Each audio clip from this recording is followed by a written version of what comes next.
Bismillahirrahmanirrahim. Assalamualaikum warahmatullahi wabarakatuh. Innal hamdalillah nahmaduhu wa nastaghfiruh wa na'udzu billahi min shururi anfusina wa min sayyiati a'malina. May yahdihillahu fala mudhillalah wa may yudhlil fala hadiyalah. Asyhadu an la ilaha illallah wahdahu la syarikalah wa asyhadu anna Muhammadan abduhu wa rasuluh la nabiyya ba'da. Allahumma shalli wa sallim ala Muhammadin wa ala alihi wa sahbihi ajmain. Amma ba'd. Pemirsa Tabligh TV yang dirahmati Allah, syukur alhamdulillah kita panjatkan kehadirat Allah Subhanahu wa taala yang senantiasa kita diberikan rahmat dan nikmat dari Allah, dan ini perlu kita syukuri pemirsa. Nah, untuk hari ini kita akan mencoba untuk menjawab sekaligus meluruskan yang selama ini banyak kesaksian-kesaksian dari para murtadin, termasuk juga ungkapan dari saudara Ben Abraham, yaitu Suradi Ben Abraham, begitu juga Saifuddin Ibrahim, dan banyak yang lain-lainnya, bahwa umat Islam ini udah pasti masuk neraka. Karena katanya ada ayatnya yang menjelaskan, yaitu yang dikutip adalah surat Maryam ayat 71. Bahwa ini menjadi kepastian bagi orang Islam itu untuk masuk neraka. Nah, daripada masuk neraka, mendingan ikut Isa Al-Masih yang dijamin masuk surga. Tidak ikut Nabi Muhammad, karena Nabi Muhammad katanya belum pasti. Bahkan dia minta didoakan dengan salawat Nabi. Nah, tentunya pemirsa, kaitan dengan surat Maryam ayat 71, yang dianggap dalil ini atau ayat ini, bahwa umat Islam itu pasti harus masuk neraka. Karena ada ayatnya katanya. Nah, kita akan coba pemirsa, kita jelaskan bagaimana sebenarnya surat Maryam ayat 71 ini. Di mana Allah Subhanahu wa taala berfirman, "A'udzubillahi minasyaitonir rajim. Wa in minkum illa wariduha kana 'ala rabbika hatman maqdiyya."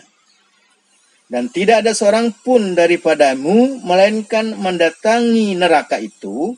Hal itu bagi Tuhanmu ada suatu kemestian yang sudah ditetapkan. Ini perlu dijelaskan pemirsa, bahwa tidak ada seorang pun daripadamu. Siapa ini yang maksudmu di sini? Lihat misalnya dari mulai ayat 66 sampai ayat ke-77 71 ini. Itu konteksnya berbicara orang-orang kafir yang ingkar kepada para rasul, itu yang pasti masuk neraka. Yang Allah tetapkan orang-orang kafir yang ingkar kepada para rasul, ingkar kepada Allah, itulah yang pasti masuk neraka. Nah, jadi kepastian bagi orang yang kafir itu, orang yang musyrik. Jadi sangat jelas yang dimaksudmu di sini bukanmu umat Islam. Ini keliru sekali. Bahkan di ayat 72-nya dijelaskan, kemudian kami akan menyelamatkan orang-orang yang bertakwa dan membiarkan orang-orang yang zalim di dalam neraka dalam keadaan berlutut. Jadi orang yang bertakwa, orang beriman, itu yang masuk surga. Nah, jadi konteksnya itu, surat Maryam ayat 71 itu hanya berbicara kepada orang-orang yang kafir, yang musyrik, yang ingkar kepada para rasul, itulah yang wajib masuk neraka. Maka menjadi kepastian bagi mereka yang ingkar kepada Allah, ingkar kepada Rasul. Jadi jangan sampai pemirsa tertipu oleh penjelasan-penjelasan para murtadin ini, bahwa di dalam Al-Quran itu ada ayat yang menjadi kepastian bagi orang Islam untuk masuk nerakanya itu. Saya teringat yaitu Dr. Suradi Ben Abraham dalam bukunya juga mengutip ayat ini. Jadi dikutiplah surat Maryam ini ayat 71, bahwa orang Islam itu pasti masuk neraka dan itu sudah ketentuan Tuhan. Nah, ini keliru. Jadi itu yang dimaksud pasti masuk neraka itu adalah orang-orang yang ingkar kepada para rasul itu atau orang-orang yang kafir.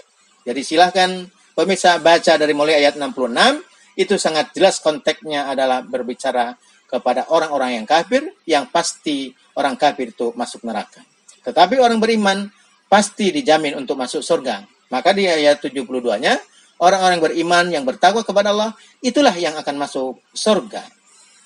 Pemirsa yang dirahmati Allah, kemudian juga di antaranya dalam buku dan majalah Gema Nehemia, Dr. Suradi bin Abraham pernah menulis bahwa di dalam Islam itu katanya babi haram, babu halal.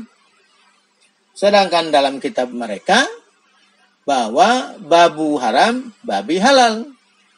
Ini keliru sekali.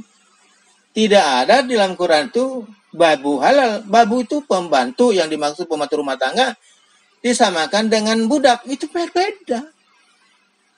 Nah, karena di sisi Allah, seorang wanita budak yang mukmin lebih mulia daripada orang musyrik. Walaupun para musyrikah itu, walaupun dia kaya, walaupun dia cantik, lebih mulia budak mukmin tapi dia budak tapi mukmin gitu.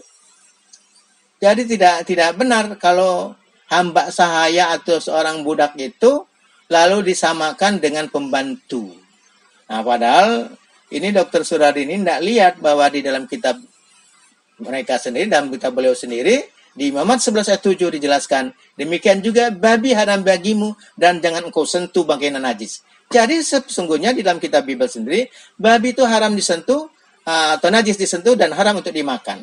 Maka cocoklah sebetulnya Quran dan kitab Taurat pun mengharamkan babi, maka babi itu haram karena babi adalah binatang yang paling jorok dan babi itu makanya tidak betah di tempat-tempat yang bersih. Coba kalau kandang babi pakai marmer, saya kira tidak betah itu babi. Babi akan betah kalau tempatnya penuh lumpur, kotor, baru dia betah. Itulah babi. Maka Allah haramkan babi itu bukan hanya dalam Quran, tapi dalam kitab Imam 11 ayat 7 juga dijelaskan babi itu haram, bahkan disentuh bangkainya najis. Jadi ini pemirsa sebagai upaya untuk meluruskan berkaitan dengan surat Maryam ayat 71 yang sering dipakai dalil bahwa orang Islam pasti masuk neraka karena Tuhan sendiri menyatakan demikian. Jadi sekali lagi surat Maryam ayat 71 itu konteksnya adalah mu'nya ini bukan kepada umat Islam, tetapi kepada mereka-mereka yang ingkar kepada para rasul, termasuk yang ingkar kepada Isa sebagai Rasulullah, itulah yang pasti masuk neraka. Sekian, terima kasih. Assalamualaikum warahmatullahi wabarakatuh.